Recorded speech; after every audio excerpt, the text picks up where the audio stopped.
ॻाल्हाए सघां थी मां न्याणी भैया सिद्धू जी जेका आहे मां नथी ॻाल्हाए सघां छो नथी ॻाल्हाए सघां सिद्धू जी न्याणी खणी विया लाड़काणे मां न ॻाल्हायां छो न ॻाल्हायां ॻाल्हायां न बसि ॻाल्हायां न तव्हां त 2 मिंट ॻाल्हाइण था ॾियो न मूंखे छोरे सां ॻाल्हाइण ॾियो छोरीअ सां ॻाल्हाइण ॾियो 2 मिंट मूंखे ॻाल्हाइण छो नथा ॾियो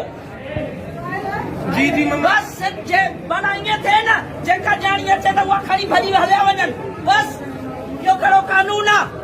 नहीं इंतजामिया असा समझूं था कि इंतजामिया जेकी लाड़कानी लोकल इंतजामिया असा लाइ इंतजाम करण लाइ सची या सीरियस आहे हिन महिल छो नथी मंज़र अचे हुननि जा नंबर बंदि ॻाल्हियूं कयूं था पंहिंजे सॻे ॻाल्हि नथो करे छो हुनजे दिलि में छा आहे हुनजे दिमाग़ में छा आहे हू छा थो चवणु चाहे जेको बि हुनजे दिलि में अथव पंहिंजे साथ तुम्हारे दिल में जो भी है तुम्हारे सोच में जो भी है तुम साफ बात करो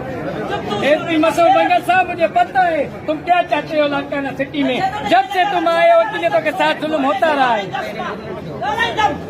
असां ॻाल्हाईंदासीं एसपी भंगत साहब जे दौर में ई असां जुल्म थियो आहे महिनाती खे निशानो बणायो वियो आहे चोरियूं धारा लुटूं फुरूं छो आखिर भंगत छा थो करे डीआईजी लाड़काने की अपील था क्यों डीआईजी लाड़काना नासिर आफ्ताब अगर तुम्हारे साथ इंसाफ की तक है तो तुम भी इंसाफ करोगे इनसे इंसाफ की तक को नहीं रखते हम नहीं रखते